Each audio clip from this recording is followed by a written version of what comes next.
Hello everyone, welcome back to my channel और मैं हूं निधि। आज की वीडियो में हम बात करने वाले हैं वेजाइनल डिस्चार्ज ड्यूरिंग प्रेगनेंसी। बहुत बार ऐसा क्वेश्चन आता रहता है मेरे डिफरेंट वीडियोस पे कि हमको ऐसा हो रहा है वेजाइनल डिस्चार्ज, तो कुछ टेंशन की बात है या फिर बहुत सारी अलग अलग चीज़ें लोग फेस करते हैं। तो क्या वो वेजाइनल डिस्चार्ज है, क्या वो नॉर्मल है या नहीं। तो हम 3-4 एस्पेक्ट में बात करेंगे, 3-4 चीज़ें हैं जो मैं डिस्कस करना चाहूँगी। सो आज के वीडियो में हम वेजाइनल डिस्चार्ज के ऊपर पूरी जो डिटेल है वो बात करेंगे, क्या सेफ है, क्या अनसेफ है, कब डॉक्टर को विजिट करना चाहिए, everything. So without further ado let's get started.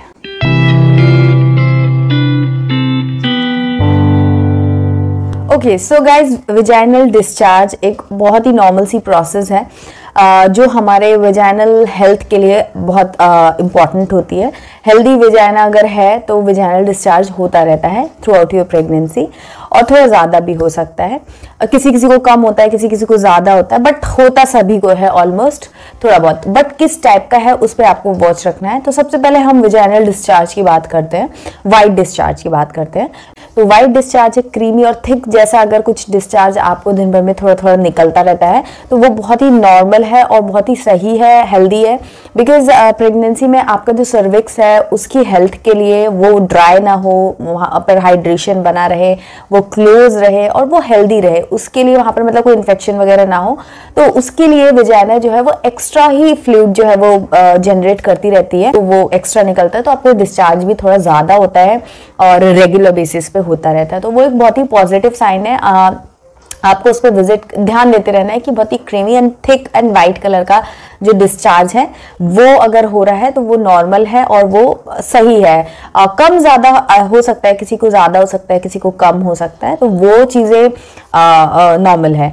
But घबराने की कोई बात नहीं है, सभी को वेजाइनल डिस्चार्ज जो है प्रेगनेंसी के बाद से होता ही रहता है। तो बेसिकली आपको अपने डिस्चार्ज पर थोड़ा वॉच रखते रहना है कि कोई चीज़ उसमें अनइवन नहीं हो रही, ये नॉर्मल चीजें उसके अंदर हो।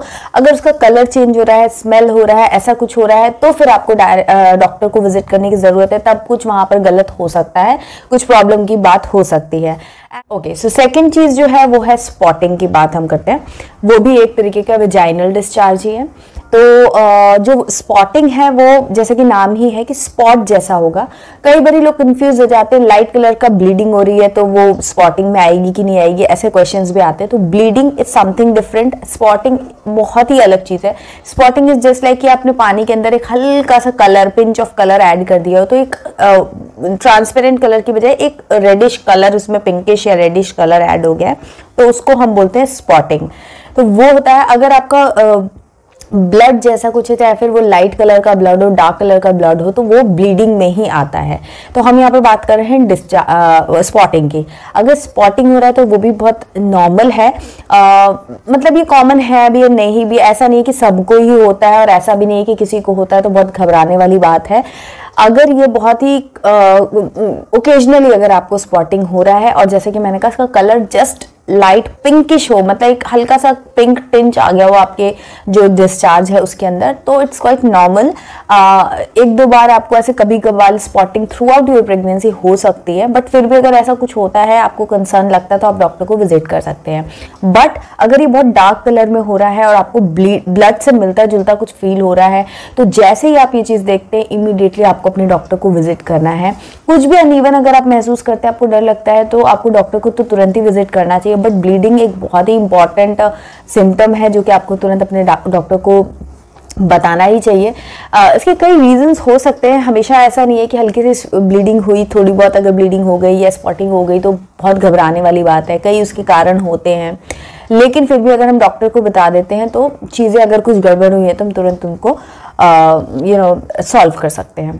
थर्ड चीज़ होती है यूरिन लीकेज की भी प्रॉब्लम कई लोगों को होती है थ्रू आउट योर प्रेगनेंसी। ऐसा नहीं है कि लेटर ऑन, स्टार्टिंग से ही होता है, क्योंकि आपका यूट्रस का साइज बढ़ रहा होता है, प्रेशर ब्लैडर पे आ रहा होता है, तो मतलब ऐसा नहीं कि दिन भर आपको यूरिन लीकेज होगा ही होगा।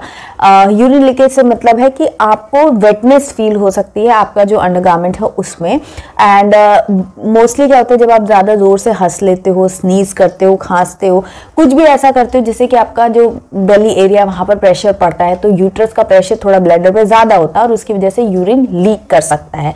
बट ये इतना होना चाहिए कि आपका सिर्फ आपका जो अंडरगारमेंट है वो आपको हल्का सा वेट फीलिंग हो। समटाइम्स इतना थोड़ा होता है कि इतना भी फील नहीं होता है, उससे ज़्यादा मतलब आपके कपड़े गंदे हो वो तो बहुत ज़्यादा है, उसके पहले तक का अगर कुछ है तो, और कभी कभार है, मतलब दिन में 1-2 बार आपको हो गया ऐसा तो इट्स नॉर्मल। बट ये चीज़ अगर बहुत ज़्यादा कंटिन्यू हो रही है, आपको डेली बेसिस पे ज़्यादा हो रहा है, मतलब 5-6 बार ये हो रहा है और बिना किसी रीज़न के हो रहा है, या फिर इतना ज़्यादा हो रहा है कि आपके बाहर के जो कपड़े हैं वो सब गंदे हो रहे हैं, आपको कुछ डिफरेंट महसूस हो रहा है कि आपका यूरिन बहुत ज़्यादा लीक कर रहा है, तो फिर कुछ वहाँ पर प्रॉब्लम हो सकती है, तब फिर आपको डॉक्टर को विजिट करना होता है। इन नॉर्मल कंडीशंस 1-2 बार दिन भर में आपको अगर यूरिन लीकेज होता है, और मैंने रीज़न बताया कि ये सारे ट्रिगर्स की वजह से, ये खांसना है, जो छींक आ गई या कुछ ऐसे एकदम से हो गया, तो प्रेशर की वजह से थोड़ा बहुत यूरिन लीकेज हो जाता है, तो वो जस्ट आपको वेटनेस फील कराता है, तो ये नॉर्मल है। एंड इसके अलावा एक जो मैंने आपको बताया कि 9th मंथ आपका जब रनिंग है, तब आपको जो डिस्चार्ज, जो आपका नॉर्मल डिस्चार्ज है वो एकदम से गश करके वो होता है, तो वो साइन होता है वाटर ब्रेक का, या आपका जो थैली होती है वो फटती है, तो वहाँ से एकदम से कंटिन्यूअसली अनकंट्रोल्ड वे में आपके विजाइनल एरिया से जो लिक्विड है वो निकलता जाता है, तो वो एक सिम्टम होता है आपका विजाइनल वाटर ब्रेक का। तो उस कंडीशन में आपको अपने डॉक्टर को इन्फॉर्म करना चाहिए। घबराने की कोई बात नहीं होती, ये एक लेबर का साइन होता है, और इसके बाद प्रोबेबली डिलीवरी का प्रोसेस जो है वो लेबर का है या सी सेक्शन करना है, वो सब चीज़ें जो है वो डॉक्टर डिसाइड करते हैं। तो वाटर ब्रेक की जो सिचुएशन है वो आपको 9 मंथ में ही फील होगी, वो पहले आपको नहीं होनी चाहिए बिल्कुल भी। तो 9 मंथ में होती है, तो कब घबराने की कोई बात नहीं है, डिलीवरी एकदम नज़दीक है। और इसके ऊपर सेपरेट वीडियो की कैसा फील होता है और इमीडिएटली आपको क्या करना चाहिए, उसके ऊपर मैंने सेपरेट एक वीडियो बनाया हुआ है, क्योंकि मैंने पर्सनली वाटर ब्रेक की सिचुएशन फेस की थी, तो वो वीडियो आप ध्यान से देख सकते हैं, उसमें आपको हेल्प मिलेगी। तो ये तो 4-5 चीज़ें जो मैंने बताई ये नॉर्मली होती हैं। अब हम बात कर लेते हैं कि कुछ डिफरेंट चीज़ें जो आपको ध्यान देनी चाहिए, और आपको अगर ऐसा है तो डॉक्टर को विजिट करना चाहिए। कि अगर आपका जो विजाइनल, जैसे कि मैंने बताया कि ब्लीडिंग अगर हो रही है तो वो अब नॉर्मल है, नॉर्मल नहीं है।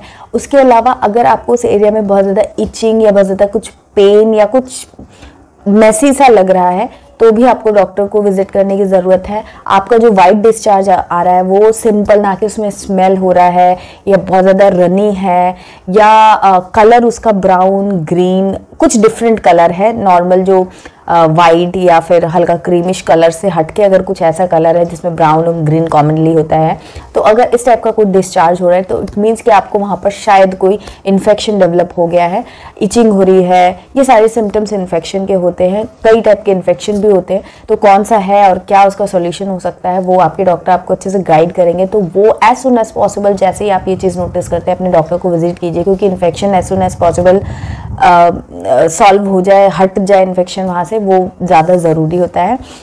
तो इसीलिए आपको अगर ऐसी कोई कंडीशन है, ब्लीडिंग हो रही है या कुछ अनइवन वहाँ पर महसूस हो रहा है, तो आप डॉक्टर को विजिट कीजिए। अब यहाँ पर मैं आपको 2 टिप और देना चाहूँगी। एक तो आप पूरे जो आपके थ्रू आउट योर प्रेगनेंसी हमेशा हर बाथरूम विजिट पर आप अपना जो अंडरगारमेंट है और जो आपका डिस्चार्ज या जो भी कुछ है वो उसको आप देखते रहिए, चेक करते रहिए। क्योंकि कई बार क्या होता है कि छोटी छोटी चीज़ें जो होती है, विजाइनल डिस्चार्ज जो है वो आपको बहुत सारी चीज़ें इंडिकेट करता रहता है। अगर वहाँ पर कुछ प्रॉब्लम है तो वहाँ विजाइनल डिस्चार्ज एक बहुत बड़ा फैक्टर होता है जहाँ पर कुछ चेंजेस आपको देखने को मिल जाते हैं। तो अगर आपकी इंटरनली कुछ प्रॉब्लम हो रही होगी तो आप वहाँ से तुरंत पकड़ सकते हैं, अगर आप बहुत अच्छे से चेक करते रहते हैं, अलर्ट रहते हैं। रेगुलरली तो कुछ प्रॉब्लम होती नहीं तो लोग उतना ध्यान नहीं देते हैं, लेकिन मैं आपको ये सजेस्ट करूँगी कि हर बाथरूम विजिट पर आप अपना एनालाइज करें कि भाई सब कुछ जो चल रहा है वो अंदर ठीक है, कहीं कोई ब्लीडिंग या कोई स्मेल या कुछ भी अनइवन तो नहीं हो रहा है, सब कुछ ठीक है। तो ये चीज़ आपको through out your pregnancy last days, first day से लास्ट डे तक आपको हमेशा चेक करती रहनी चाहिए। और कुछ भी वहाँ पर अगर डाउट होता है तो एक बार अपने डॉक्टर से पूछ सकते हैं, या फिर छोटी मोटी चीज़ है तो अपने आसपास लोगों से पूछ सकते हैं जो एक्सपीरियंस इन सब चीज़ों पे उनकी प्रेगनेंसी हो चुकी है, तो आप एक बार डिस्कस कर सकते हैं। डरने की, घबराने की बिल्कुल भी ज़रूरत नहीं होती है। ये सब छोटी छोटी चीज़ें होती है जो बड़ी हो सकती हैं, लेकिन अगर आपने सही से उसको टैकल कर लिया, अपने डॉक्टर को कंसल्ट कर लिया, तो बहुत ही आसानी से इन्फेक्शन भी हुआ तो उसको भी ठीक किया जा सकता है, कुछ प्रॉब्लम नहीं होती है। लेकिन ये सब आप तभी कर सकते हो जब आप वॉच करोगे और चीज़ें आप टाइमली पकड़ सकोगे, तो वो आपको ध्यान रखना है। सेकंड कि स्टार्टिंग में स्पेशली फर्स्ट 3 मंथ्स जो होते हैं उसमें आपको ध्यान रखना होता है। उसमें बहुत ज़्यादा चांसेस होते हैं कि आपको स्पॉटिंग, ब्लीडिंग वगैरह कुछ हो जाए, तो उसके लिए आप लाइट कलर के अगर अंडरगारमेंट्स वगैरह पहनते हो तो उसमें क्या होता है कि तुरंत चीज़ें विजिबल हो जाती हैं। और कई बार छोटी सी प्रॉब्लम होती है जिसकी वजह से ब्लीडिंग होती है, कुछ होता है, उसको अगर आप टाइमली डॉक्टर को बता दें तो उसको ट्रीट किया जा सकता है और फिर आपकी आगे की प्रेगनेंसी काफ़ी हेल्दी और आराम से हो जाती है। तो वो चीज़ आपको अगर टाइमली पता होगा, बहुत ज़्यादा कुछ चीज़ें हो गई उसके बाद तो आपको पता लग रही है, फिर चीज़ें अपने हाथ में नहीं होती है और आपको कुछ मिसहैप महसूस मतलब फेस करना पड़ सकता है। तो इसीलिए स्टार्टिंग फर्स्ट 3 मंथ्स जो रहते हैं, अगर थ्रू आउट प्रेगनेंसी पहन सकते हैं तो अच्छी बात है। कुछ लाइट कलर का जिसमें कि ब्लीडिंग या कोई कलर या कुछ ऐसे डिफरेंट अगर आए तो वो आपको वैसे ही विजिबल हो जाए, आपका ध्यान हमेशा वहाँ पर जाए ही जाए। तो वो चीज़ का भी आपको ध्यान रखना है कि आप एक तो हमेशा अवेयर रहें, और दूसरा कि आप लाइट कलर का अंडरगारमेंट अगर पहनते हैं तो वो भी बहुत हेल्प करता है। ये अपनी तरफ से मैंने एक टिप दिया है आपको, तो आप इसको फॉलो कर सकते हैं। आपको घबराने की कभी भी ज़रूरत नहीं है, घबराने से चीज़ें और बिगड़ती हैं। आपको अवेयर रहने की ज़रूरत है। आप ज़्यादा से ज़्यादा पढ़िए, समझिए, डॉक्टर से डिस्कस कीजिए, और अगर कुछ भी आपको डाउट लगता है तो डॉक्टर सबसे अच्छे फ्रेंड होते हैं आपके, आपको उनसे ज़रूर डिस्कस करनी चाहिए, क्योंकि हमें नहीं मालूम है कि कौन सी चीज़ छोटी है और कौन सी चीज़ बड़ी है, क्या है। डॉक्टर को बताएंगे तो वो सारी चीज़ें आपको तुरंत बता देंगे। तो अपनी हर विजिट पे अपनी जो भी आप ऑब्जर्व करते हैं वो डॉक्टर को ज़रूर बताइए। आई होप ये वीडियो आपके लिए हेल्पफुल रहेगा। अगर आपका कोई भी क्वेश्चन है आप मुझे कमेंट सेक्शन में बता सकते हैं, और कोई टॉपिक है जिस पे आप मेरी तरफ से वीडियो चाहते हैं तो वो भी आप मुझे सजेस्ट कर सकते हैं। चैनल को मेरे सब्सक्राइब करके बेल आइकन जरूर प्रेस कीजिए ताकि हर वीडियो का नोटिफिकेशन आपको मिल सके। और अगर ये वीडियो पसंद आए तो लाइक, कमेंट और शेयर कीजिएगा। इंस्टाग्राम पर मुझे फॉलो कर लीजिए, और मैं मिलती हूँ आपसे एक नई वीडियो में। तब तक के लिए bye bye and take care.